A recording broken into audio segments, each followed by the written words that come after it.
It's my nerd world, and welcome to it, a Star Wars show. Took a couple of weeks off. I'll explain why, but we are back at it to talk all things Star Wars this week. Now, the title may sound like a downer, but it's not. Andor is great, but it's not classic Star Wars. Now, this is all subjective. I want to share with you my opinion about how society may not ever allow enough independent thought for Star Wars to ever be universally loved again. Also, I am fascinated with people's frustration with the sequel trilogy and specifically The Rise of Skywalker. And there's another article that I found this week that I want to talk about comparing the Lego Skywalker Saga game and The Rise of Skywalker in that game and how it somehow, doing that thing with my fingers, improved The Rise of Skywalker. Either way, we're going to talk about Star Wars because I love a galaxy far, far away, and thank you so much for joining this week's episode.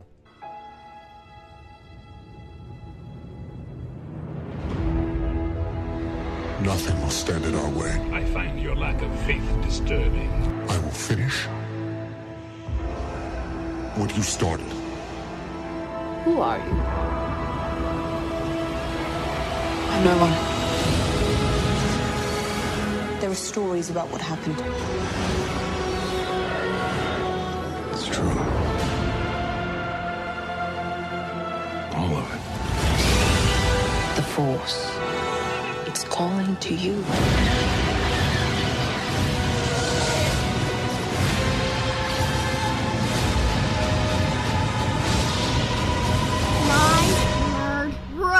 Just let it in.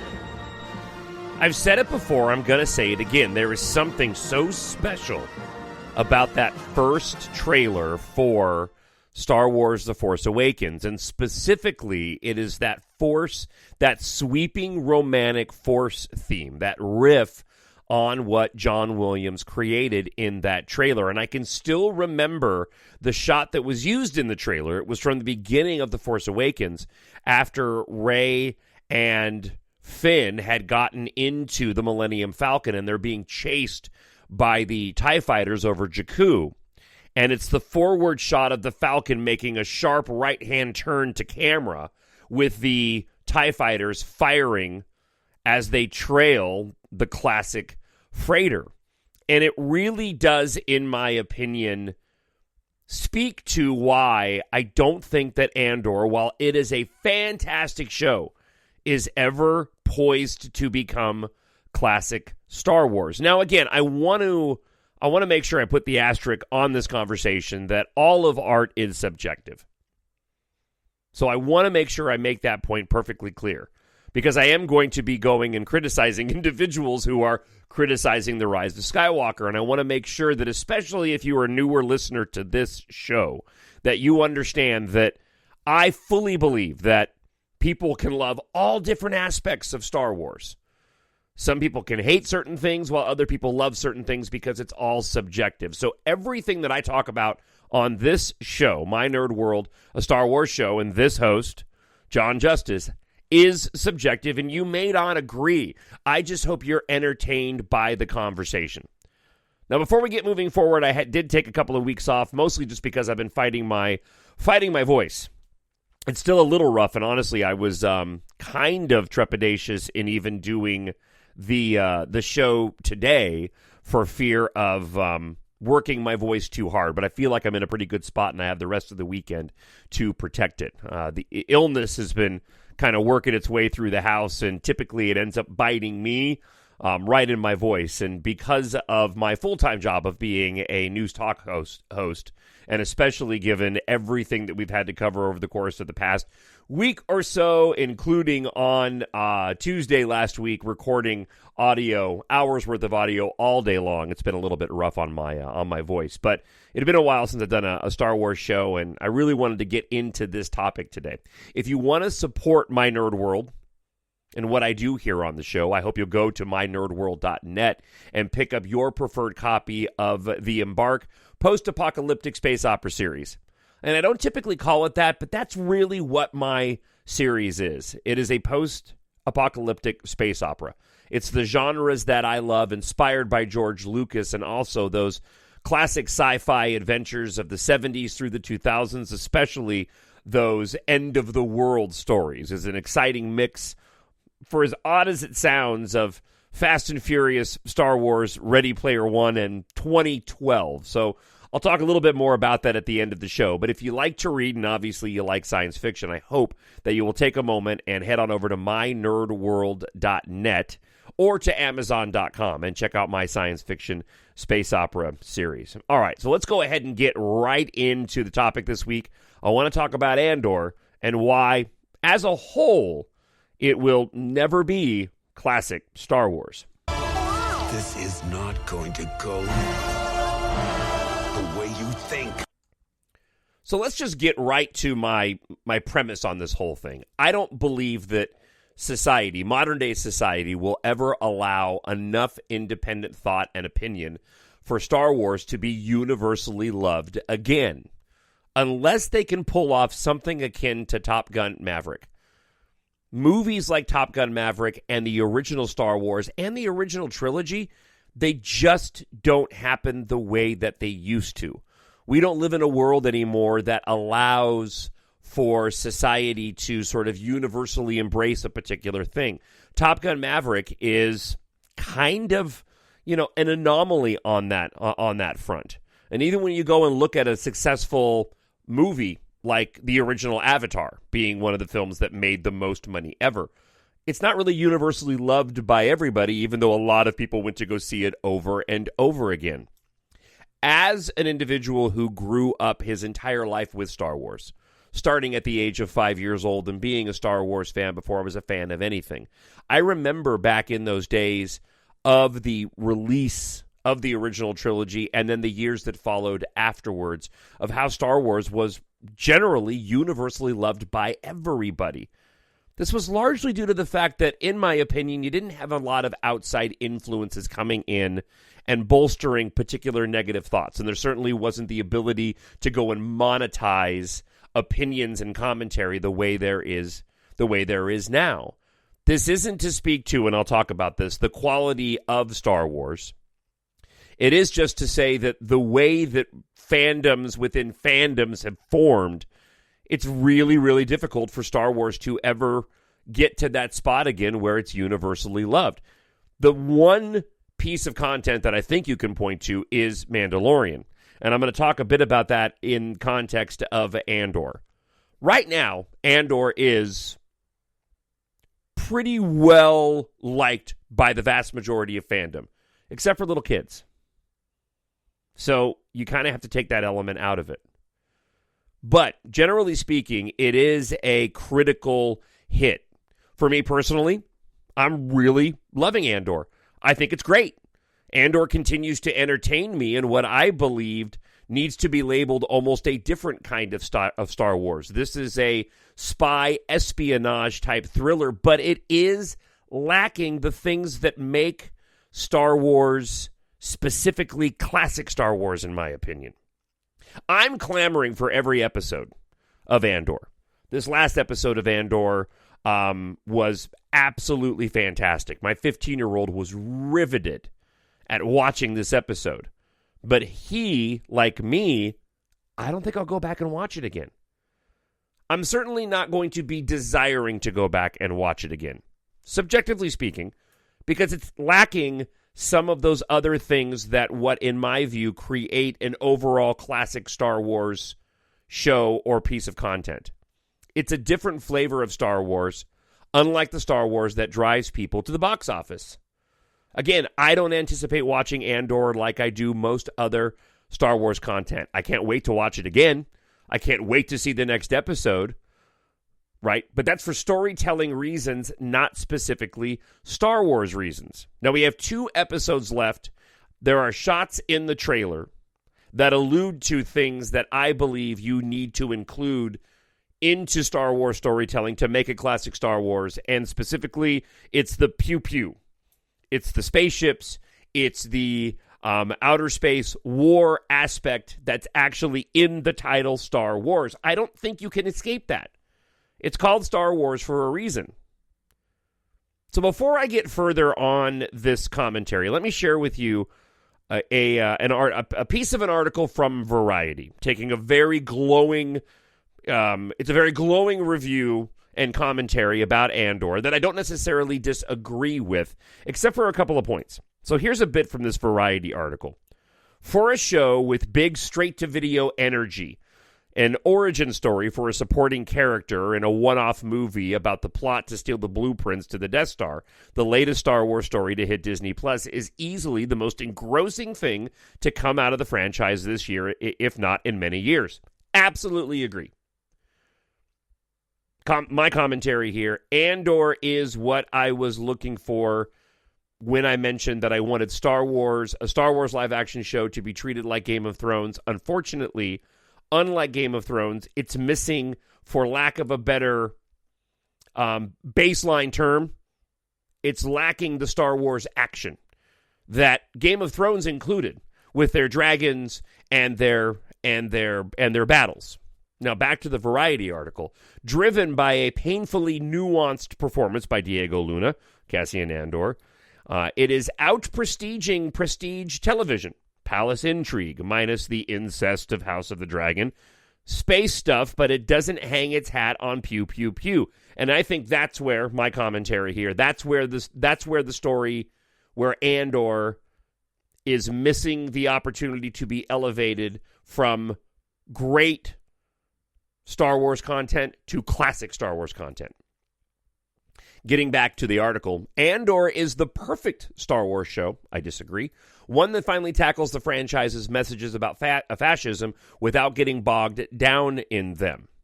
A lot has been said about the on-the-ground nature of Andor. There are no Sith or Jedi. I'm okay with that. Emperor Palpatine gets mentioned only in passing. Well, I think there's opportunities there, but I'm okay with that as well. While whole plot lines develop out of daily insecurities of mid-level Empire cogs. Cyril Karn's passive-aggressive blue milk breakfast with his mother are particularly illuminating. For the first time in what feels like forever, the Star Wars enterprise has earned its audience investment in its characters rather than borrowing it from their bank of nostalgia for familiar names and faces. Now, again, I absolutely agree with much of what's been said here, and my commentary as it relates to the criticism of The Rise of Skywalker is going to point to some of this. I think, unfortunately, getting back to my initial comment on here, the way that we discuss fandoms, the way that we talk about Star Wars, the way that we listen to content, it keeps Star Wars sort of anchored down in a weight of negativity, and a lot of that is tied to the nostalgia of previous content. Star Wars tends to break out and be more universally enjoyed when we aren't talking about characters or storylines that don't have an abundance of headcanon attached to them. In my opinion, Andor could easily be the best Star Wars live-action content yet. With the addition of the things that the article writer says is thankfully missing. The Eye episode, the one in which they actually steal the Empire credits and take off in the ship and they're chased by TIE fighters, is still, in my opinion, the best piece of Star Wars live-action content yet, even above anything that I've seen in The Mandalorian. However, while I've enjoyed all the other episodes, The Eye is probably the only one that I would be clamoring to go back and watch when I want to get my fix of new Star Wars. Star Wars is all the ingredients that create that sort of classic feel, in my opinion. Going to keep stating that. Andor does some of all of the ingredients in a masterful way, but it doesn't do all of them. And again, that's what keeps it from becoming all-time classic Star Wars. Now, for the individual out there that's totally fine with that, that's great. And I'm actually fine with that too, because I can always go back and watch other what I deem is classic Star Wars, and I put all of the films into that category, because to me, all of the films fit the bill for classic Star Wars, even though the vibe is different from the prequel trilogy to the original trilogy to the sequel trilogy. And I think for a lot of individuals that don't follow any of the fandom, you listening to the show that only listen to this podcast, that don't go on Reddit and read the comments from fans, It doesn't necessarily matter to you, and I am jealous of your, I don't mean this in a negative way, your ignorant bliss. I wish that I could be there because I do follow this stuff.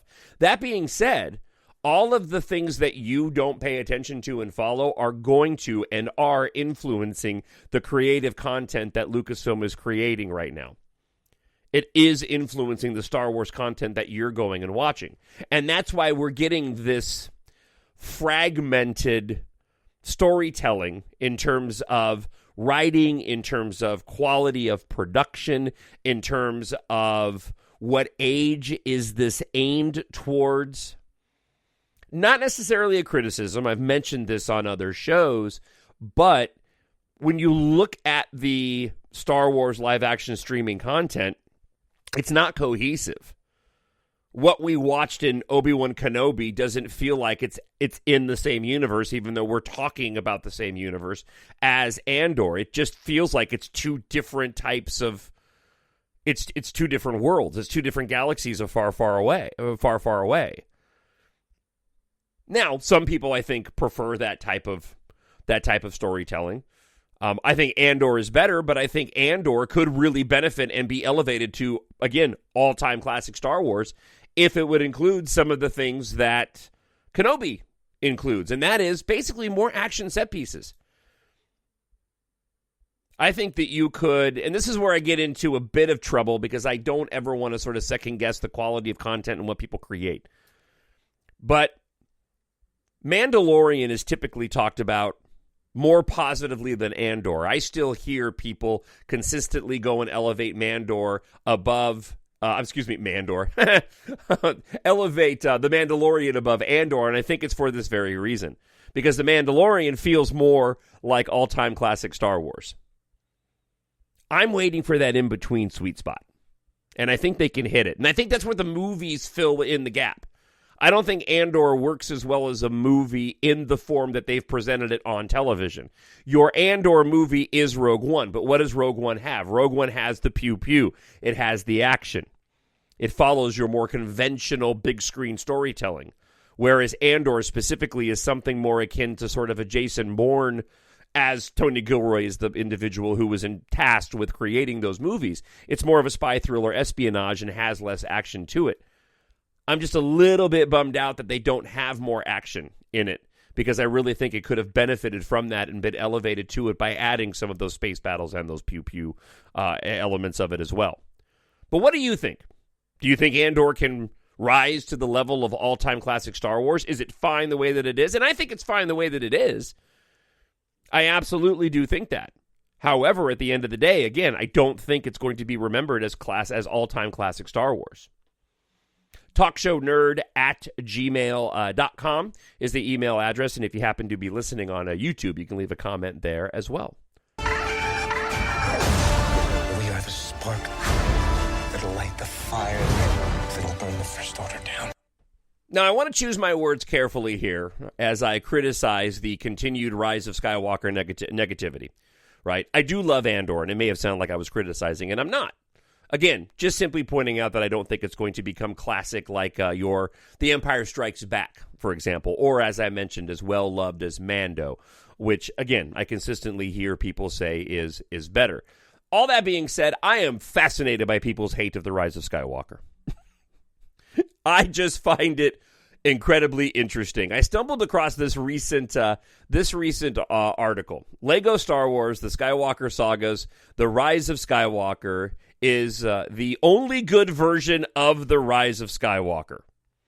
It's the only good version of The Rise of Skywalker. All right, I want to spend some time breaking down what this individual had to say. So this article comes from a writer called Andrew. His name is Andrew King from thegamer.com, and I've picked some portions of the article to share with you, and this is what Andrew had to say.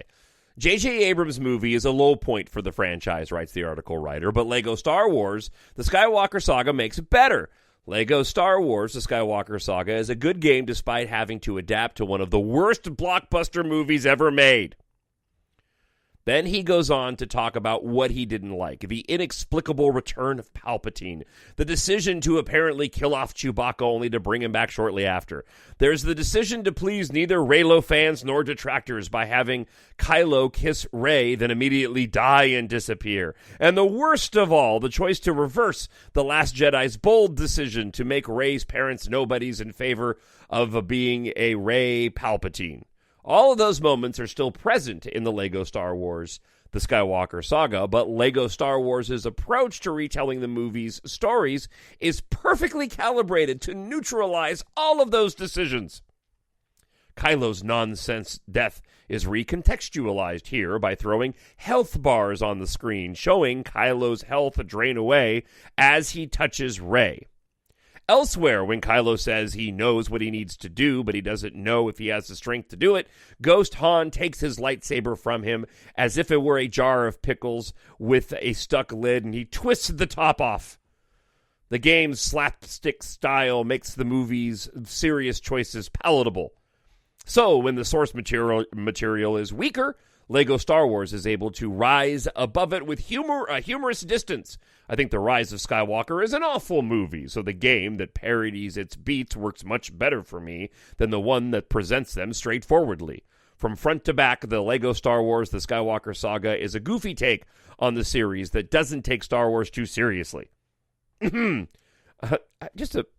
taking Star Wars too seriously here? I think it's the article writer. Do I ever want to see The Rise of Skywalker again? No. But if you're going to re-experience this dark chapter of the Skywalker saga, this is undoubtedly the way to do it. Everybody's entitled to their opinion. Art and Star Wars movies, music, it's all subjective. However, there's a couple of things that I want to say here. What makes me laugh is that every decision that the Lego Star Wars game made, that the article writer likes, that he feels improves on the movie, is one that the article writer could have easily have made in his head if he had allowed himself to. The decision to kill off Chewbacca and bring him back shortly after. I don't know about you, but when that happened, I didn't expect Chewbacca to be dead. We know movie trope roles. If you don't see the character die, they didn't die. It's Chewbacca. Of course they didn't kill Chewbacca off. It was necessary to move the plot forward to get Rey on board of Kylo's ship. And again, I'm making my own excuses here, but that is what this fan saw in this. Using the health bars to somehow explain what happened to Kylo after their kiss, it seemed pretty clear. Earlier in the film, when Rey goes and heals the serpent, you can tell she's rubbing her hand. It takes some energy from her in order to do that. The fact that Palpatine in the film at the end draws energy from them to regenerate himself speaks to that fact as well. Kylo isn't as strong as he was prior to that moment. He's limping. He's crawling back to Rey. He uses his last amounts of energy to go and resurrect Rey from the dead, not to mention his own mother used what little force strength she had to reach out to her son in that moment in order to give Rey the upper hand so that he wouldn't kill her, thus going and bringing Kylo Ren to the good side. The moment with Han Solo and Han Solo taking off the top of the lightsaber, Kylo Ren's lightsaber, thus bringing about Ben Solo, Kylo Ren chucks into the ocean. It's the same thing. I go back to Obi-Wan Kenobi and a certain point of view. I think it's so unfortunate that people simply can't do the contextualizing themselves and enjoy the films for what they are.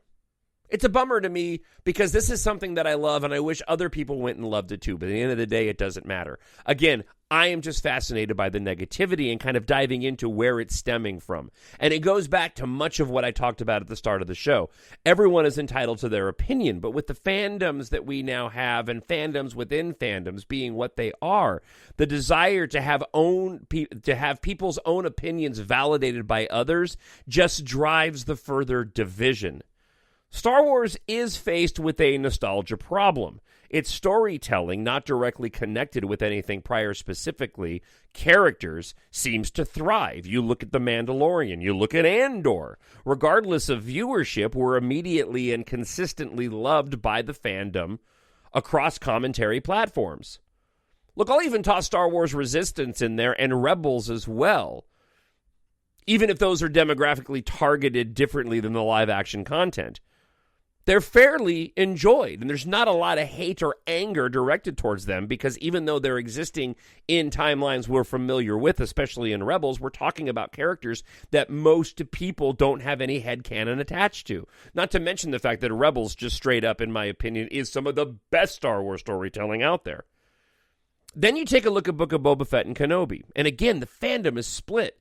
Now, there's nuance in Obi-Wan Kenobi, since that was more, in my opinion, of a production and storytelling issue than it was the character of Obi-Wan Kenobi himself. The prequel content typically gets a pass nowadays because post the prequel movies, most people find the latter content to be superior, in which case Obi-Wan Kenobi, people have a desire to see him come back, and they're willing to go and take the moment between Obi-Wan Kenobi and Anakin where we get the flashback, and clearly that's an older Hayden Christensen. They didn't de-age him, which I don't understand why they didn't do more of, and they still are able to give it a free pass because it's viewed as being superior to what the prequel movies were.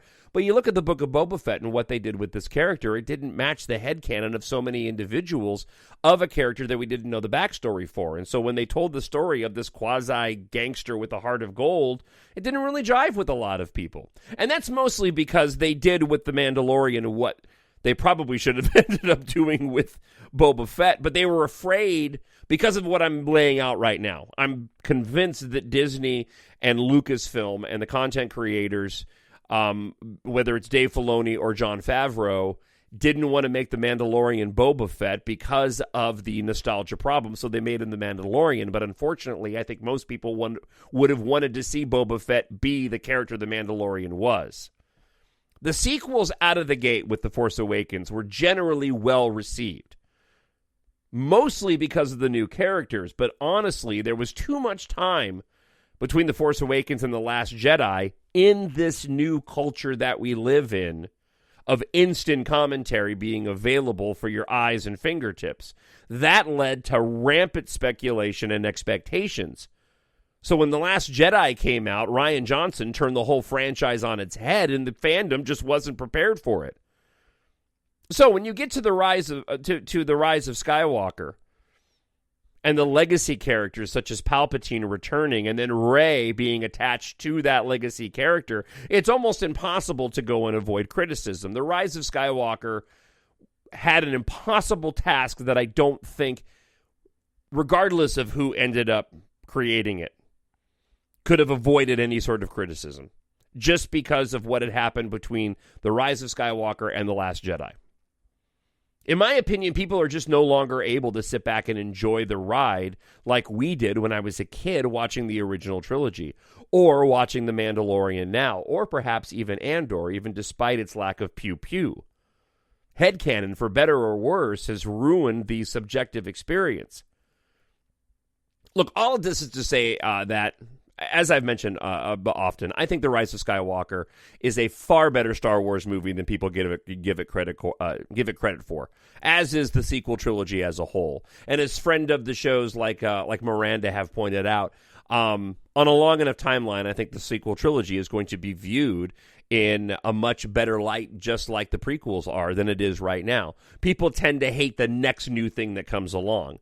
Secondly, if we are getting a post-The Rise of Skywalker film, as I discussed on last week's episode, the writers, in my opinion, would be wise to include the legacy characters of the sequel trilogy while abandoning any storyline attached to previous films, unless loosely connected. Remnants of the First Order or the Sith Eternal could end up being fun villains at the end of the day. Bringing back Rey Skywalker could be interesting, although I imagine that if they bring back Rey, there probably is going to be an only passing mention of her being a Skywalker, or no mention of it at all. She's Rey Skywalker on the packaging, but in the films in and of themselves, probably not going to be brought up all that much. We live in an interesting time of Star Wars storytelling. I hope that Star Wars ends up with A New Hope moment, specifically akin to Top Gun Maverick, a film that I absolutely enjoy. And you want to know why? Because it's, in my opinion, infinitely rewatchable because it's entertaining and hits the beats perfectly from beginning to end, and it doesn't get old. It reminds me a lot of the original trilogy. And honestly, for me personally and this fan, the sequel trilogy. I got to be in a mood to go and watch the prequels. And there's a part of me that has to be in the mood to watch the original trilogy just because of the late 70s and then into 80s pacing of some of those films, even though they are classic. If I'm going to go and watch something because I'm in a Star Wars mood, the other day I defaulted to Solo, but I'm probably going to lean into The Force Awakens, specifically The Rise of Skywalker. Just because I think that Star Wars is best served as wholly entertaining, thought-provoking, but fun, aimed towards children adventures. But it's all subjective. Some people's Andor is another people's, another person's The Rise of Skywalker is another kid's Star Wars Resistance.